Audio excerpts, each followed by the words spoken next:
Hi, good afternoon ladies and gentlemen. Buenas tardes a todos. Magandang hapon po sa ating lahat. Ako po si May Halocon and I'm going to be your host for today for our question and answer portion for Inang Mutya Barcelona 2025.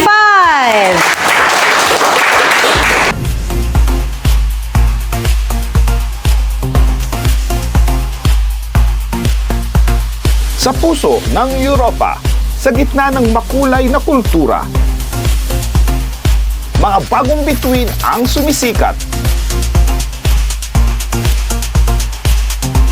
Taglay ang ganda, talino at pusong tunay na Pilipina.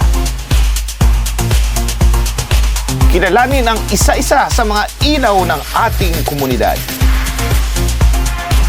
Ang ating mga kandidata para sa Inang Mutya Barcelona 2025. Ito ang kanilang kwento. Ito ang kanilang laban para sa bayan, para sa dangal, para sa mga kababaihan.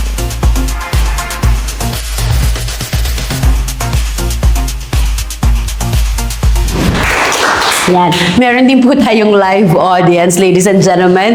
And I hope this day will be fun. And of course, we will get to know more about our Inang Mutya ng Barcelona. Pero I think parang naligaw ako ng competition because they don't look like mothers. Sobrang sexy nilang lahat at sobrang beautiful. So kanina meron na kaming konting maritesa na nangyari. And fortunately, all of them are very happy to be here today. That's why, ladies, please can you introduce yourself, your name, the place na galing sa Pilipinas, at ano po ang pinagmamalaki ng inyong lugar. Kayo po muna, contestant number 1. Mabuhay! Ako nga pala si Lovelyn Landao, candidate number 1 mula sa bayan ng Cavite.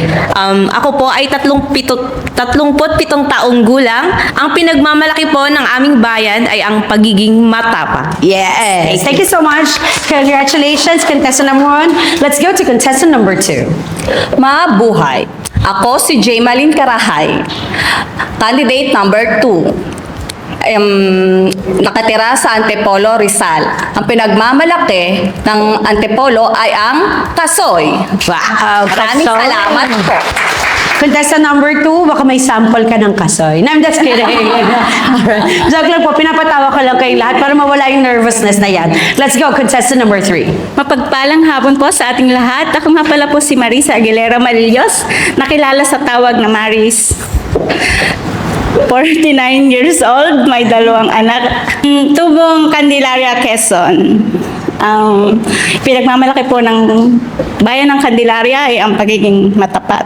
Yes, matapat. Ang taray ng pagiging matapat. Sabi niya, 49 but you don't look 49. You look so young. And congratulations. Woo! Totoo po ba? Pero you don't look 49. So let's go. Contestant number 4, please. Mabuhay! Carol Christine Umandap Bartolo, 47 years old, mula po sa lahi ng mga magigiting, Batangas. Ang ipinagmamalaki po sa aming bayan ay ang Bulkantaan. Napakaganda po, ngunit minsay mapanganib. Salamat po. Alam mo ba kung anong tawag ko kay Bulkang Taal? BFF. Dahil nung umuwi ako, pumutok siya. Talaga naman, nagpasikat siya nung umuwi ako. So, tama po yun. Kami po ay matatapang sa Batangas. Let's go to contestant number 5, please. Mabuhay! Ako si Marisa Natanawan, 35 years old, mula sa bayan ng Matatapang. Ang pinagmamalaki namin ay Pinyahan. Ayan, saan po ba yung matatapang? Silang Cavite. Ayun, tama. Palapakan mo natin, contestant number 5. Oo, totoo yun, sa Cavite. Let's all welcome contestant number 6. Magandang hapon sa inyong lahat. Mabuhay. Ako si Fleming Manalo mula sa probinsya ng Laguna, bayan ng Alaminos. 55 years old. Kilala ang aming bayan sa Lanzones at ipinagdiriwang dito ang Curamblan. Maraming salamat. Yay! Woo! Okay, let's go to contestant number 7. Mabuhay, I'm Aileen Delgado, 37 anyos, Tubong, Pangasinan, bayan ng Villasis at ang aming pinagmamalaki at pinagdiriwang taon-taon ay Talong Festival at marami po kaming gulay doon na masusustansya. Siyempre, we are proud Ilocano and we are proud to be a farmer. Wow. Agricultural farming. Thank you. Nice. So alam nyo na po ang mga talong, i-order natin kay ma'am number 7. Contestant number 8. Hello everyone, my name is Rosebel Andal, 37. Nagmula ako sa bayan ng Ibaan, Batangas. At ang ipinagmamalaki ng bayan ko ay ang masarap na tamales. Maraming salamat. Palakpakan naman natin. Contestant number 8. Tamales. So, alam na natin kapag saan tayo dadayo para kumuha ng tamales kay contestant number 8. Let's go to contestant number 9, please. Magandang hapon sa inyong lahat. Ako nga pala si Mary Grace Brigado Igle mula sa Bicol. Ang pinagmamalaki sa Bicol ang Mayon Volcano. Basta Bicolana, Oragon. Oragon! Woo! Ayan, ang daming Oragon. So, talagang yun po yung salita ng pagiging matapang, no? Yung Oragon. Pero talagang kayo matatapang. Ay, sino pong mas matapang? Mga babae, mga lalaki? Siyempre babae. Yes! So, let's go to contestant number 10. Magandang hapon po sa ating lahat. Ako po si Nancy Dimano, 52 taong gulang, ang ina ang mutya ng Mindoro. Ay. Ako po ay may 6 na anak at 13 apo. Wow! At pinagmamalaki ko po ang aming Mindoro sapagkat ito po yung sinasabi po nilang tribo ng mga mangyan. At saka po dito, marami po kaming mga masasaganang gulay at palayan. Salamat po. Wala pa ka naman natin. So ngayon po, medyo personal naman. How many years have you stayed in Spain? Or kung ilang taon na po kayo nandito sa Spain? At ano po ang nagtulak sa inyo para pumunta dito sa Espanya? Ako po, si Lovelyn Landau. Ako po ay nasa 10 buwan pa lang po dito sa Spain. Ako po ay galing ng Hungary. Ang trabaho ko po doon ay isang machine operator. Then, 1 year and 6 months bago po ako pumunta dito. Ako po ay 10 taon na dito sa Barcelona. Bueno, 15 years pala. Kasi po ay ako ay inadapt ng tita ko para po makatulong sa magulang ko. Actually, bago po ako pumunta rito, madami pong pinagmulang hirap, lahat. Pero sa awa po ng Diyos, sa tulong ng Diyos, nairaos ko po ang sarili ko na naging independent po ako sa mga kamag-anak ko. Yun lang po. Maraming salamat. Salamat. Bali po, 8 taon na ako dito sa Spain. But before, ako po'y galing Israel. 8 taon din po ako doon. Wow. Then after nagkasakit po kasi ako, umuwi ako ng Pilipinas. Hindi pa tapos yung anak kong bunso sa pag-aaral. So, kailangan ko pong bumalik mag-abroad at dito nga po ako sa Espanya napunta. Yun lang po. Maraming salamat po sa pag-share. How about you, contestant number 4? Ano po yung nagtulak sa inyo para dumating dito sa Spain at ilang taon na po sila dito? Ako po ay 1 year and 7 months na dito po sa Spain. At ang nagtulak po sa akin para makapunta po dito ay yung pong opportunity na makapagtrabaho at na maging citizen po at sa gayon po ay makasama ko po yung pamilya ko. At yun nga po, yung magkaroon po ng magandang future for our family. Tama po yun. Pero pa naman natin si number 4. Actually, lahat tayo, parang yun yung main reason, no?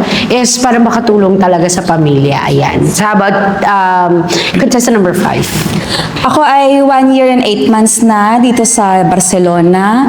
Ang dahilan ng aking pagpunta dito ay dahil ako ay breadwinner na aming pamilya at single mother sa aking unika iha. Sorry. Okay lang po. Ayan, talagang sabi ko nga po, every person may personal story. Talagang yung pagka pinag-uusapan ng tungkol sa pamilya, may kurot sa puso nating lahat. Yan. Ang pinaka-purpose ko talaga ay yun, para ma-provide ang pangangailangan ng aking pamilya sa Pilipinas at maibigay ang magandang buhay para sa aking anak. Yun po. Salamat po. Number 5. Ayan, Mami. Hingang malalim. Internal realize you can do this. Sino po nag-push sa inyo talaga na pumunta dito at ilang taon na po kayo sa Espanya? 24 years na ako Wow. dito. Ako mismo yung nag-push para makarating dito. Upang magkaroon ng magandang buhay ang pamilya ko. At upang maiba naman din yung trabaho. Kasi before, nagtatrabaho ako sa pabrika. Ipinadala ako sa Japan as technical training. Then, after Japan, nag-Taiwan din ako. Then, para maiba naman dito naman as domestic helper. Pero dahil dyan sa pagiging domestic helper or serbisyo sa ating mga boss, kaya nagiging mas magandang buhay ng ating mga bosses. And of course, dahil po sa mga sahod ninyong lahat, nagpapatapos ng pag-aaral ng kada isang anak ninyo. At hindi lang yon, pati yung mga anak ng anak nyo, apo, at mga kamag-anak sa Pilipinas na tutulungan. Kaya let's all be proud kung ano pong man ang trabaho natin dito sa Espanya. Al final, hindi po yung trabaho ang nagde-define sa atin. Yun po ay ang prinsipyo nating lahat. Tama po? Yes. Di lang anak, mga kapatid, mga pamangkin, natutulungan. Maraming salamat. Palapakan na natin ang birthday. Congratulations. Contestant number 7, please. Hello. Isang taon na rin po ako dito sa Espanya. And ang nagtulak po sa akin para mag-abroad at pumunta dito, mga ibang bansa for my kids. Kasi habang tumatagal yung panahon, they're grown up, lumalaki rin yung gastos. At alam naman po natin na sa ating bansa ay napakalit ang kinikita natin. Yun lang po. Salamat. True. Totoo po yun. Kasi talagang kahit ano man po yung pinag-aralan natin sa Pilipinas, sa totoo lang ha, hindi tayo kikita ng 60,000 pesos kahit saan ka mang galing graduate, kung saan man, graduate ka man or hindi. Pero dito, 60,000 pesos, makukuha mo siya in a month, may pinag-aralan ka man na wala, basta ikaw ay isang madiskarting ina. Tama po ba? Yan. How about you, contestant number 8? Yes, 5 years na po ako dito sa Barcelona. Way back 2020, dininig ng Panginoon ang panalangin ko na magkaroon ng asawa. At nakilala ko yung asawa ko, kaya po nandito po ako ngayon. Wow, sana all. At ngayon po, kasama ko po yung asawa ko dito at ang mga anak po niya. At yung anak ko po nasa Pilipinas po. And soon, Yes, let's soon po. pray for that na makuha natin yung iyong Yes, anak. soon po makukuha po namin yung anak ko. Congratulations. We will pray for that. Yes, thank you. So let's go to contestant number 9, please.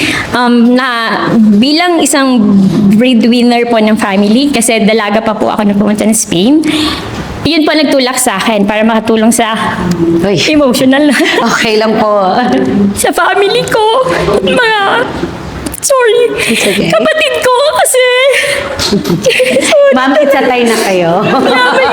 may partner na. Okay. Bilang isang breadwinner, kasi dalaga pa ako dumating sa Barcelona. Dahil din po, wala na akong mother. Ako, yung family ko naging sandalan at lakas ng loob ko para matulungan sila. And aside for that po, natulungan ko din makuha yung asawa ko at nagkaroon ako ng pamilya dito sa Barcelona. Wow. Yun lang po. Maraming salamat po. Alam niyo, ang pakiramdam ko talaga sa mga ina, kapag ka-family ang pinag-uusapan, talagang napakalapit sa puso natin. And being yan, pati mga audience, umiiyak. Kasali kayo. So, talagang, it's okay. Those are tears of joy. Kasi, alam natin yung struggles and hardships that we've been here in Barcelona. So, yan po, kasama natin sa buhay. Dahil dyan, umiyak din si number 1. Alright. How about you, mom of 6 and lola of 13? Just ka Lord, ako mapaniwala. Ano pong nagtulak sa atin para pumunta ng Espanya? Ako naman po ay 18 taon na dito. Debut. Lahat po ng mga anak ko at apo ko nandito na po kami. So, ang nagtulak po sa akin para po makapunta dito ay dahil na rin po sa aming kahirapan na talagang halos po wala na po kaming makain. Tinaguyod ko po lahat. At ngayon naman po, natupad po po yung mga pangarap ko sa tulong po ni Lord at sa pagtatyaga ko na rin po sa trabaho at naging mabuti po akong ina. Yan lang po. Sino po ang inspiration nyo sa buhay? So, Ang inspirasyon ko po sa pagsaling ito, sa totoo lang po, ang aking magulang na, bueno, yumaon na po sila. Sumali po ko rito para makita po nilang nagawa ko sa sarili ko na nakayanan ko sumali sa ganitong pageant. Kahit wala na po sila, alam po kung nasan po sila. Nakikita nila ako ngayon, pero masaya po ako at proud po ako na nakasali po ako sa ganito. Kasi po nung bata po ako talaga mahihayin ako, pero I'm proud to be na nakasali po ako sa Inang Mutya ng Barcelona. Maraming salamat po. Para po sa akin, ang aking pong pinaka-inspirasyon ay ang aking pong mga anak.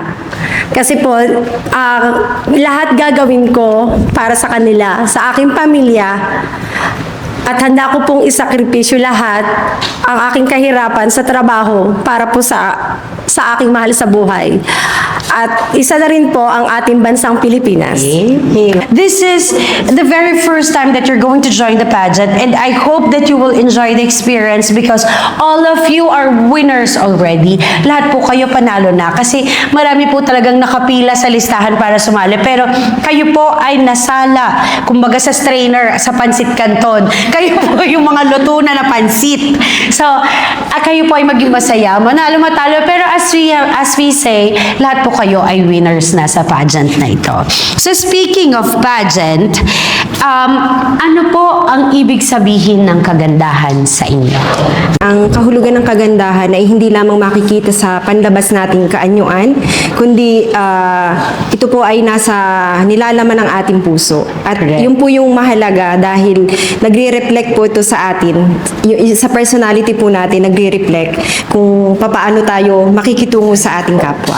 Very Yun good. po yung kagandahan para sa akin. Yun lang po. Perfect. Palakpakan po natin. How do you usually spend your free time at work, after work? So, kasi ang sabi niyo po kanina, napakahirap magtrabaho dito sa Espanya, di ba? So, meron po ba kayong mga leisure time? Kasi ang sabi natin, ang rason po kung bakit tayo question and answer is to get to know each other. So, ano po yung mga free time na ginagawa nyo or kung ano yung mga ginagawa nyo after work? After work po, pumupunta po ako sa gym. And minsan Sana po, all, gym girl. tapos po, nagbabanding po kami ng mga magkakaibigan. Nagsasayaw po kami. Member din po ako ng Zumba before, pero ngayon hindi na po kasi medyo busy na po yung schedule. Yeah. Yun lang po. Tapos kakausapin ko po yung anak ko, syempre, everyday. Yan. Thank you. Number 1. Let's go to contestant number 3, ma'am. Ano po yung normally, yung pampalipas o yung libangan po ninyo after work? After kong makausap yung dalawa kong anak, of course, hilig ko kasi ang kumanta kahit hindi ako hiligan ng kanta. Ayun, naubos ko yung oras ko doon kapag break time ko. Yan. Lahat po makikita natin yan sa talent portion sa July 20. Ayan. So kung gusto niyo pong manood sa July 20, pwede po kayo manood sa Aquarela. We will going to announce what time is it. And as well, those have hobbies, yun po yung nagpapasaya sa inyong buhay. How about contestant number 10? Ano po yung 5 pala, sorry. 5. So, after work, ang mostly na ginagawa ko ay nagko-coffee time ako. Wow! Oo, dun nila, in that way, doon ko na ilalabas yung pagod ko. Nagkakaroon ako ng free time sa sarili ko. And minsan naman, pag weekends, I do play badminton. Uy, taray. Ayun, Social. thank you. Pagpaka naman natin si ma'am. Alright. Next po. Ayan, let's go to contestant number 7. Ang ginagawa ko po mostly, kinakausap ko po yung 3 anak ko, asawa ko, and then matutulog, syempre magpapahinga. Tapos pagkagising, mag-walk kami ng mga pinsan ko. Nagja-jogging din, minsan nag-home workout, yun lamang po. Alright. Palakpakan naman natin si Seven. Alam niyo po, minsan talaga, kailangan ng katawan natin ng tulog. Kasi Monday to Friday, we spent like 8 hours. Sino po yung, taas lang po yung kamay, nagtatrabaho sa inyo more than 8 hours in a day. Taas po yung kamay. Hindi po kasali po. Okay. So more than 8 hours tayo nagtatrabaho. 12 hours. So, ang katawan natin, kailangan nating matulog para meron tayong energy sa following week naman. How about you, ma'am? Contestant number 9. Pagka-out ko po ng work, kapag nag-early out po ako, kasama ko asawa ko to pick up my son, yung anak ko po. Tapos after po, diretso kami sa parke. And pag weekend naman po, magbabanding kami. And then, kausap ko yung mga mahal ko sa buhay sa Pilipinas. Yun po. Salamat. Thank you so much. Number 9. Ma'am, number 10, meron po akong bagong question sa inyo. Ayan. So sabi natin, ito po yung first time ninyo para sumali sa beauty contest. Sa tingin po ninyo, what is the importance of beauty pageant nowadays? Ano po yung importansya ng ganitong patimpalak ngayong mga panahon na to? Kasi sabi natin, kung ito yung first time natin, ano talaga yung sa tingin nyo magiging help dito para sa atin? Para po sa akin, ito po ang pagsali natin sa Inang Mucha ng Barcelona. Sinasabi po dito na como po ang tema ay kahit po sa ganitong edad ko na 52 anyos, kaya po nating ipamahagi ang ating pong unang-una, ang ating kagandahan, Yes, of talino, course. at ang ating pagiging mabuting ina. Ngayon may pamahagi po natin sa kanila ang tunay pong masabi po natin sa kanila na hindi lang po ito sa pamamagitan lang po ng kaya lang po nasasabi nila na ito lang po ay para sa mga kabataan. Aha. Ito rin po ay masasabi natin, hindi po ito sa edad. Atin pong panatilihin na tayo po ay manatili sa ating kaligayahan, sa ating pamumuhay. Salamat po. Agree ako dyan. Nowadays, dahil sa modernong panahon na po tayo, so bukod sa ibuboost natin yung confident natin bilang mga nanay, of course, maging role model din po tayo sa ating mga anak at sa mga fellow mother din po natin. Agree. Especially po sa yung mga OFW mothers. And then also, i-empowered po natin yung yung pagiging isang ina natin na hindi lang tayo basta sa bahay lang or mag-aasikaso ng pamilya natin or mag-aasikaso ng asawa natin.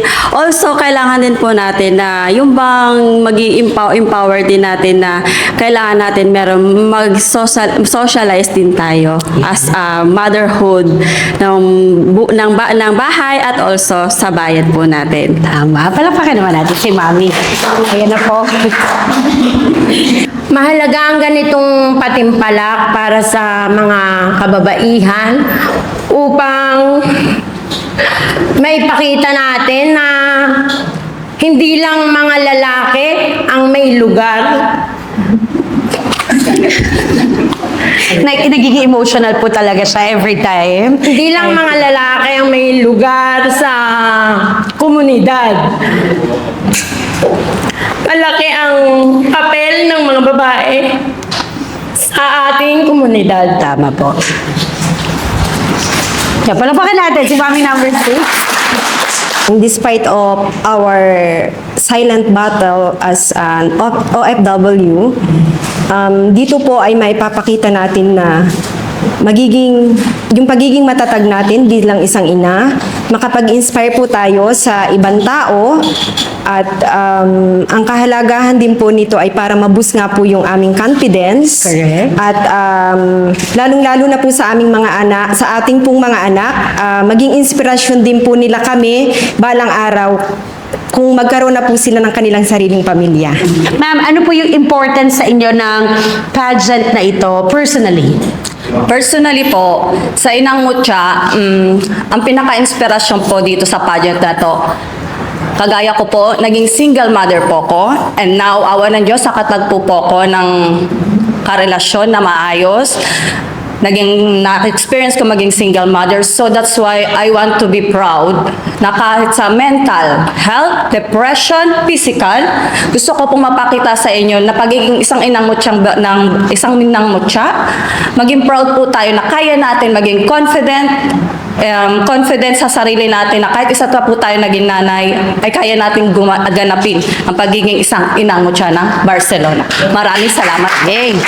So ano po yung mabibigay niyong, mamili po kayo sa mga kabataan o sa mga, mabilis lang po, mga kabataan, mga anak ninyo o mga kapwang ina na gusto niyo pong mabigay na advice. Pwedeng life advices o pwede po ito as a beauty queen. Wow, as a beauty queen. Let's go, contestant number 1. Ang maipapayo ko po sa ating mga kabataan or general na po siya,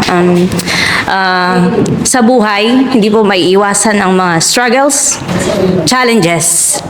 Kailangan nyo po talagang maging matibay at matatag sa lahat. Ako po bilang isang single mother at matagal na pong nagsolo sa buhay. Patuloy po akong lumalaban. Sorry. Okay lang. Wow. Ayan. Makikiyak na naman yung audience natin. Mami number 6, huwag kang umiyak, utang na loob. Ang tagal na naman patigilin. Yun lang po, kasi bilang isang Pilipino naman, nakikilala tayo bilang talagang fighter po talaga. Yun lang po. Ano po? Sabi nga natin sa mga, ang tawag talaga dyan, the perfect term is resilient. Parang isang bamboo na kahit anong lakas ng hangin, pinipilitang tumayo para, kasi ang napakahirap ay maging isang single mom. Pero don't lose hope kasi yung iyong katabi, no, contestant number 2, she's a living proof that you can meet your future partner in life. Not soon, but maybe sooner. Pero let's pray for that. Yan. Let's go to contestant number 3. Ay, sa buhay, walang sigurado. Ang kailangan lang natin, para na to sa lahat maniwala sa sarili natin na kaya natin ito. Naniniwala ako na hindi man ako ang pinakamagaling na babae, hindi man ako ang pinakamabuting ina, at hindi rin ako ideal na asawa. Pero kaya kong gawin ang lahat para sa aking pamilya. Wow! Ano ba? Labanan na ba to? Coronation night na ba to? Pagaling ng pagaling kayong lahat po. You are all equally beautiful and equally talented sa pagsagot ng question. Kailangan lang po you have to be confident with yourselves. Kasi kanina na nagsa-start tayo, medyo kitang-kita yung pagiging nahihiya pa. Pero ngayon, pag ganyan, pa-chest out ang pa-chest out at patangkad na patangkad ang mga takones nating lahat. Dahil nagiging more powerful ang mga ladies na katulad niya. So, contestant number 5, what will you give na advice sa mga general in totality or kahit kanino po man? So, ang may a-advise ko sa lahat ng mga kabataan ngayon at sa mga Sorry. Ulit. So, ang may a-advise ko sa lahat ng kabataan ngayon ay mahalin, respetuhin, at pahalagahan ninyo ang inyong mga magulang. Sapagkat ako bilang isang ina, literal na dugo at pawis ang aking ibinibigay para lang maibigay ang pangangailangan ng aking anak. So, sana maintindihan nyo dahil pagdating ng araw, malalaman ninyo sa sarili ninyo. Halakpakan po. Pinapaalala ko po sa mga audience, ang dadalhin nyo po ay towels. Kasi feeling ko, hindi carry ng tissue. Ayan, advice. Thank you. So, feeling ko, hindi kakayanin ng tissue ang ating mga luha. Ayan, alam niyo po talaga pag pinag-uusapan ng pamilya, talagang may kurot talaga kahit anumang tapang. Alam niyo po, sa pagiging isang host, isang pinakamahirap gawin ay pigilan ng luha habang may nag-wish, habang may nagsasabi ng mga emotional na ano. Kasi gusto mo maging matapang pero pag pamilya ng pinag-uusapan talagang may kurot sa ating mga ina. Dahil ako rin po ay isang ina.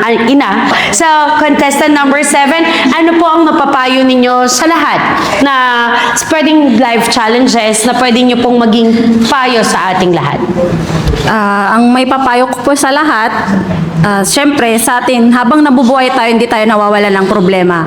Meron at meron yan. Ang may papayo ko lang, just pray. You need to be strong. Yun lamang po. Yan, thank you. And last, contestant number 9. Ang ipipayo ko po sa mga kabataan ngayon, na unang-una, in-honor ko lahat ng magulang, especially mga nanay na tulad namin. Na, sorry ha. Na mahalin nyo, Aray ko. igalang at irespeto nyo, mga magulang nyo habang buhay pa. Amen. Okay, and second, sa mga inang katulad ko, Ivan, wag ka umiyak, Ivan. sa mga magulang na katulad ko na huwag kayong mawalan ng pag-asa, walang maging nyo yung confidence nyo sa sarili nyo na hindi porket nanay na tayo, hindi mo na kayang gawin to, gawin yan. Go lang, kaya natin to at ipakita natin hindi lang sa mga pamilya natin, maging sa bayan natin, sa bansa natin na ang mga kababaihan ay matatapang at magaling sa anumang larangan. Yun lang po. Ayan. Alam niyo yung luha na yan, that's a sign of courageousness and braveness. Yan. Ay, kaya pa ba natin, mga mommies? Second to last question. If God will grant you a wish, what would it be? Kung meron isang ibibigay sa iyo, lalo na kung umiyak. Kung merong ibibigay sa inyo si Lord na isang wish, ano po naku, natapat sa iyo, number 6. Iiyak niyo po muna. Kung meron po kayong wish na ibibigay ni Lord, ano po iyon? At bakit? Sa akin po, para po sa akin yung ibibigay, para wish. yung wish ko po, yun po ang aking kalusugan, unang-una po yun, kalusugan po ng mga anak ko, yun po ang tanging nating unang-unang kayamanan. Kung meron po akong desire sa puso at isipan ko, yun po yung makuha ko po yung anak ko.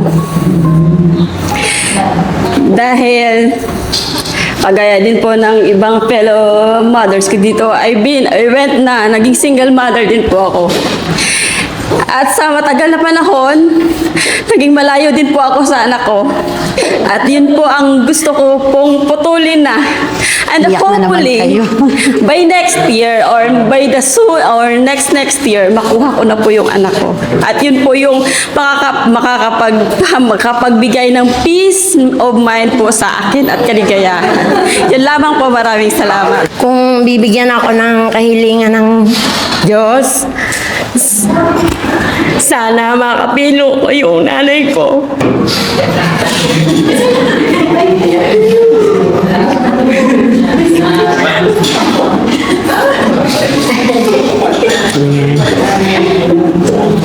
Ba't kayo nag-iyak? Kasi nung nabubuhay pa siya, di pa ganun kaluwag yung buhay namin.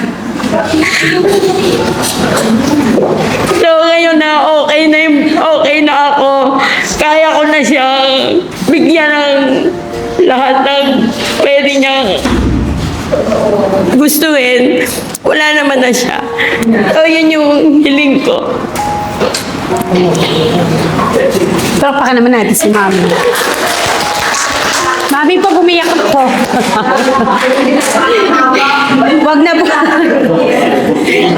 Lesson learned, bawal po mag-eyelashes. Kayo po ay magpa-lash extensions. Ayan. So, totoo po yun kasi yun po yung sinasabi nila na nasa huli yung pagsisisi. Pero hindi po yun ay pagsisisi dahil hindi nyo naibigay. Yun po ay ang pagkakataon, no? So, tandaan nyo po, Mami, hindi po, contestant number 6, hindi po dahil sa hindi nyo na iparamdam sa inyong ina ang kaginawaan ng buhay. Pero, masaya siyang nakatingin sa taas kung ano yung nararamdaman ninyo kasama ng inyong mga anak at inyong mahal sa buhay. Diba? Kasi talagang kada isa sa atin, we are not all fortunate to parang to have a better life in the Philippines. Maybe most of us nasa middle or nasa talagang below level po, pero talagang naramdaman natin yung paghihirap, kaya minsan napakasarap ng tagumpay kapag pinaghirapan ninyo. Kung bibigyan po ako ng pagkakataon na magkaroon ng isang wish, sana po magkaroon ng rewind. Kasi almost 21 years po akong hindi ko kasama yung anak ko. Bali, siguro po 5 times lang kami nagkasama. Para po sa akin, gusto kong maiparamdam sa kanya, hindi man ako maging perfectong ina, pero kung hindi man ako naging perfectong ina, pero hindi ako naging pabayang ina sa kanya. Tama. Sana magkaroon ng rewind, at least makabawi ako sa lahat ng pagkukulang ko sa anak ko. May umiyak na naman sa tabi niyo. Ayun po, yun yung ibini-wish ko. Sana magkaroon ng rewind. Tama po. Thank you po. Palakpakan naman. Malapit na rin ako umiyak. Ano ba kayo? So, tama po yun kasi hindi lang po yun para sa mga anak natin. Para din po yun sa mga gusto nating ulitin sa buhay. Pero ang sabi nga natin, even though wala nang rewind, let's do those mistakes or errors that we did from the past as a learning experience, that we don't do that again, or dun po tayo nagiging better person. So, kung ito man po ay hindi magkaroon kayo ng oras sa inyong mga anak, gumawa po tayo ng paraan. Kahit isang simpleng message, anak, kumain ka na ba? Kahit naaasar sila, maging makulit na ina tayo kasi ma-appreciate nila yun. Alright? And last, contestant number 2. Ang wish ko lang po ay isa lang po talaga. Magkaroon po ako ng parang mahabang buhay na hindi po yung kagaya po, kasi actually my parents die 50 and 58. It's very young. Super So young. that's why sabi ko po, kung ako po, ang wish ko po ay magkaroon po ako ng mahabang buhay para po makasama ko po ang mga anak ko. Actually, mayroon po akong anak 12 years old and 3 years old. So that's why I'm 38 years old on October. Gusto ko po sana magkaroon po akong habang buhay para masaksihan ko rin po ang kanilang paglaki, magkaroon ng asawa, apo, mga ganon. Para po, kasi gusto ko pong maranasan ang masaksihan ng mga anak ko hanggang lumaki po sila, dahil ang magulang ko po hindi po nila nasaksihan kung ano pong meron ako ngayon. Yun lang po. Maraming salamat po. Maraming salamat. Bigyan po natin kay Juan. Wait lang po. So, tama po yun, no? Kung, wag naman po 150 lives. 150 years old. So, yun po yung, meron po ba dito sa inyo na maagang naging ina? Taas po yung kamay.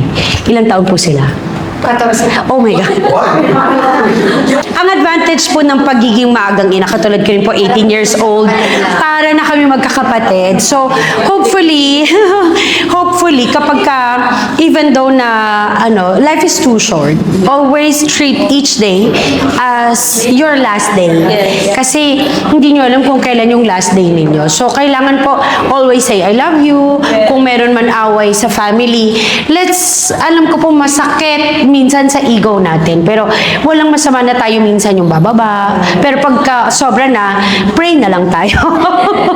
Alright. So, this is the last question. Medyo, naman siya, may connection na sa Inang Mutya ng Barcelona. So, kung meron po kayong advocacy o advokasya sa life na pwede ninyong i-coordinate sa pageant na Inang Mutya ng Barcelona, ano po ito? For me, women empowerment. Ayan. Kasi po, bilang isang single mother, hindi po madali. Even though sometimes you got neglected by some people, pero as a single mother, ginaganapan namin ang pagiging isang ama din po. Kaya, Naiiyak na naman po tayo. for all strong and independent women out there, we must continue fighting and encouraging ourselves to para maging isang role model bilang isang ina. Yun lang po. Good. Congratulations. How about you, contestant number 2? Ang advocacy ko po ay maging isang proud Filipina or mother Filipina na maging boses ng mga kababaihan. Na kahit tayo ay isang ina, kaya nating buhayin ng ating mga anak, maging single mother, or magkaroon tayo ng buong pamilya, pero kaya natin mga kababaihan na maging confident. Actually, itong advocacy ko ay yung depression talaga. Actually, may experience ako pagiging isang depression. Gusto ko makita ng mga kababaihan na kaya nating lagpasan ang depression, lalo pagka postpartum. Gusto kong ipakita sa mga boses ko sa bilang kababaihan na kaya natin ilaban, iraos ang pagiging isang ina. Kaya nating ilaban lahat ng ito. Yun lang po. Maraming salamat po. Ayan. Let's go to contestant number 3. What's your advocacy? Hello, ang layunin ko po sa pagsali dito sa Inang Mutya ng Barcelona ay para ipakita sa buong mundo o hindi lang dito, buong mundo na kahit tayo yung mga ina na o may edad na ay kaya nating ipakita sa kanila ang ating kakayanan, maging malakas. Let's say women for change Yay. and women empowerment. That's it. Yay! Congratulations! Ang galing! Sino magsasabi na nagtatrabaho tayo lang dito? Pang Miss Universe talaga yung mga answers ninyo. Let's go to contestant number 4.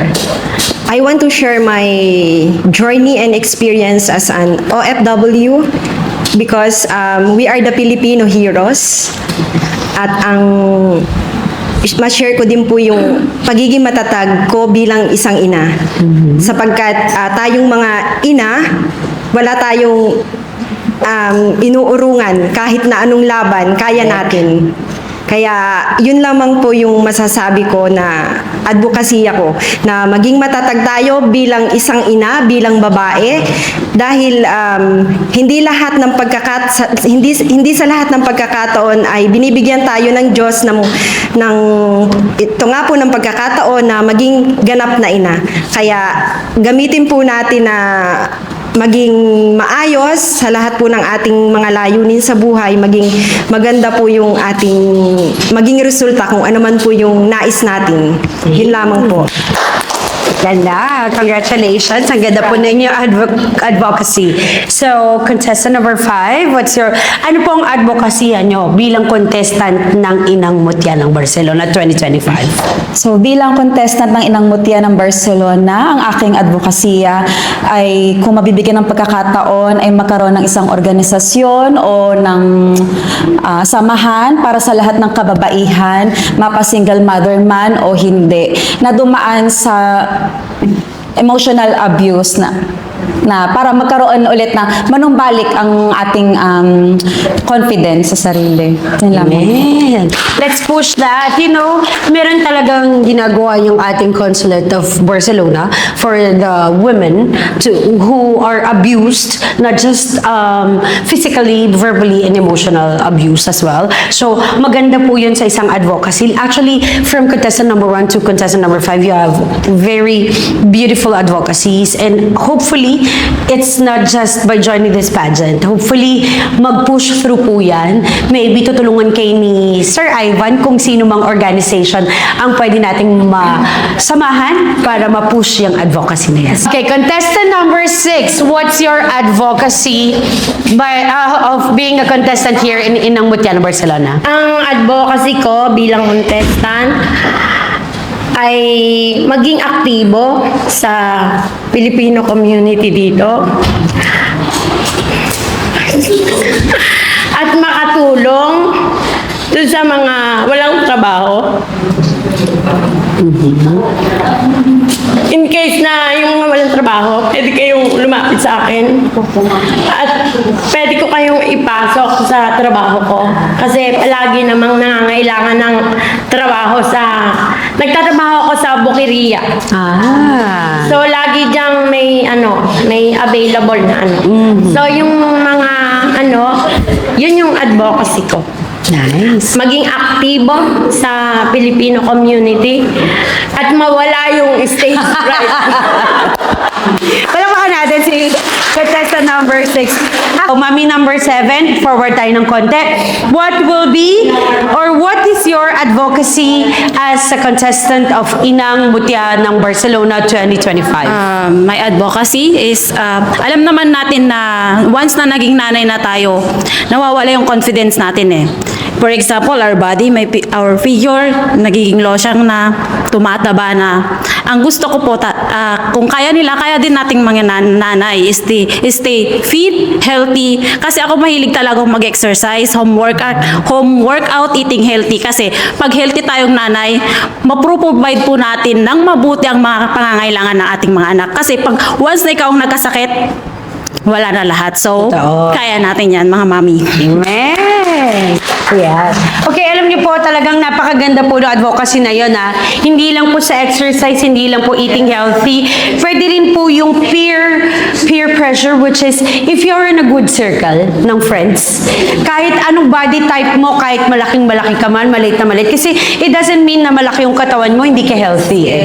Kasi, meaning, malaki yung body build mo, pero healthy ka on mind and heart as well. So, kailangan healthy lahat yan. So, that's a good advocacy, Mami. Sana matupad yan in the future. How about you, contestant number 8? Ano po yung advocacy nyo as a contestant of Inang Mutya ng Barcelona?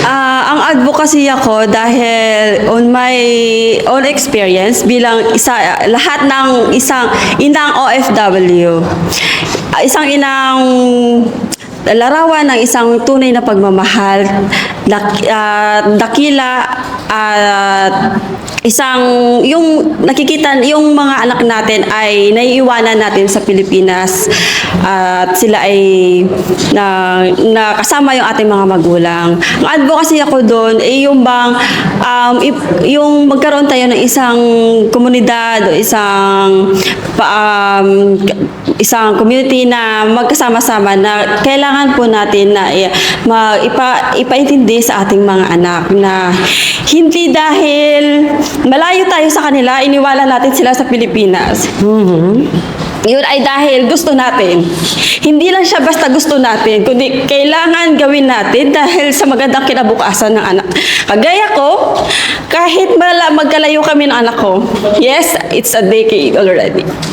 Pero lagi kong sinasabi, communication sa anak ko na hindi ito dahil gusto ko lang, kundi dahil gusto ko mabigyan ka ng magandang kinabukasan.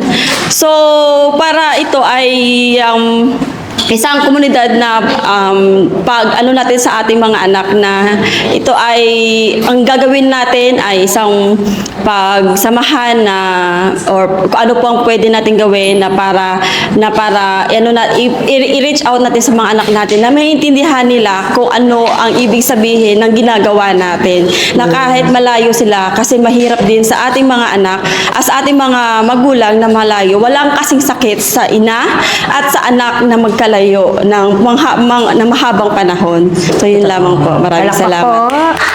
Alam niyo po, totoo yun, no? Kasi dahil nga sa sobrang layo natin, hindi natin alam kung sinong kaibigan ng mga anak natin, eh. Kasi akala natin okay sila, okay tayong kausap sila, pero pagdating pala sa likod, hindi natin alam kung ano nang ginagawa nila. So, napakahirap. Naintindihan ko po yung pakiramdam ninyo na ano na kaya ginagawa ng anak ko, kanino kaya siya nanggaling. So, naintindihan ko po yung advocacy ninyo. Advocacy niyo po ay magkaroon ng isang asosasyon ng mga nanay, tambien asosasyon ng mga anak na naiwan, para explain yung side ng mga nanay na nasa abroad. Sana magkaroon nun. Let's pray for that. So, how about you, contestant number 9? What's your advocacy? Simula pa nun po, naisip ko na po talaga na alam naman na lahat may mga organization dito sa Barcelona, pero sa mga nanay, ina, wala. So, yun nga po sabi ng iba nating contestant is mag-build ng organization kung pwede kung magkaroon man ng chance, bigyan na mag-create ng isang grupo ng mga nanay, hindi lang para sa mga nanay, kundi yung mga bonding din ng mga anak nila, maging friends sila. Hindi lang mga nanay. Alam natin na bawat isa sa atin may kanya-kanyang problema. So, hindi natin alam kung sino may mga pinagdadaanan. Pero kung may group na mga nanay, pwedeng may mga mapagsabihan ng mga problema, nabibuild dito yung friendship natin. Hindi lang pamilya, trust din. Tapos, pati na din yung mga anak nila. So, ayun po, mag-build na lang ang organization ng mga nanay po. Pero meron ako ako sorpresa sa inyo. Marami pong organisasyones na meron na tayo sa Barcelona. Ang kailangan nyo lang po malaman kung saan po kayo apto or kung saan kayo nararapat. Meron pong group ng Zumba. Correct. Kung saan tailored fit. Ang tawag po ng tailored fit, kung bumili kayo ng damit, ay maluwang, ay masikip. Tailored fit, ibig sabihin sakto po sa inyo. So, yun po ay pwede nyong mahanap o kaya naman po pwede kayo magkonsulta kay Father. Father, ito po yung hinahanap ko or kay Ivan mismo, pwede po kayo magtanong na ito yung hinahanap ko na organization. Isa organization kung saan may makikinig sa problema ko as a single mom or whatsoever. So, sana makahanap kayo na organization na yan. And last na po, pakinggan natin, ano po ang inyong advocacy contestant number 10? Para po sa akin, yun pong magkaroon po tayo ng, tama po yung mga sinabi nila lahat na po ng sinabi. Sabi na. So, ano po, para po sa akin, yung pinaka-importante din, magkaroon po talaga tayo ng organization sa lahat. Para po yung unang-una, yung pong mga walang trabaho, makapagtulong-tulong tayo, mabigyan natin ng trabaho, bilang ako rin po, makatulong din po ako sa kanila, kung ako nga po matagal na rin naman dito. So, yung hindi ko po, nila po na-experience, Pwede i-share. Pwede ko pong i-share sa inyo. Tapos, isa po ako, willing po kung ano pong may itulong ko, gagawin ko po lahat. At marami po tayong hamon sa ating buhay. So, ang iisipin po natin lahat ay maging matatag po tayo, maging matyaga sa trabaho. At yung pong lagi po tayong mananalangin sa ating Panginoon. Yun po yung unang-una. Salamat. Alright, so I think this is the last question that they're gonna ask with our all contestants. We are all happy, as we said, wala pong maling sagot ngayong araw. Lahat po kayo, tama po ang sagot na to. At ang araw po na to ay hindi kayo ginajudge by your answers. But then, ang ginawa po natin today is to get to know with our beautiful candidates of Inang Mutya ng Barcelona 2025. And hopefully, this will be the start of a good friendship, or if not friends, more or less kahit colleague o compañeras de concurso. Y espero que vais a disfrutar mucho la experiencia. Y last but not the least, as I have said, win or lose, isa lang po ang napanalunan ninyo, yun po ang experience. So hopefully, this experience as well will be one step forward for your competition that will be held on September, and the talent portion on July 20. So see you all on July 20 on their talent portion. Thank you so much, everyone, and see you again on July 20 for the talent portion. And ladies and gentlemen, let's give a big round of applause to the ladies of Inang Mutya ng Barcelona. Palakpakan po natin sila. Show your smiles, ladies. Inang Mutya ng Barcelona, ikaw ang reyna ng gabi. Sa liwanag at saya, ika'y magpapatibay. Sumayaw, sumigaw, ito ang ating gabi. Pagsikat ng bituin